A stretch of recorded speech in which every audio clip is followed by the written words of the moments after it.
जम्मू और कश्मीर के साबिक गवर्नर सत्यपाल मलिक ने एक इंटरव्यू में इंकशाफ किया है कि भारतीय वजीर आजम नरेंद्र मोदी को फरवरी 2019 में हुए पुलवामा हमले का इल्म था।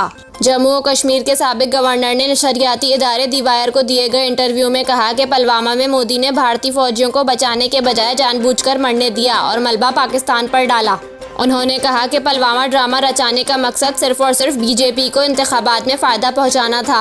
साबिक गवर्नर ने कहा कि जब उन्होंने आवाज़ उठाई तो मोदी सरकार ने इन्हें कॉर्बेट पार्क से बाहर बुला लिया। भारतीय वजीर आजम मोदी और national security adviser Ajit Doval ने खामोश रहने को कहा।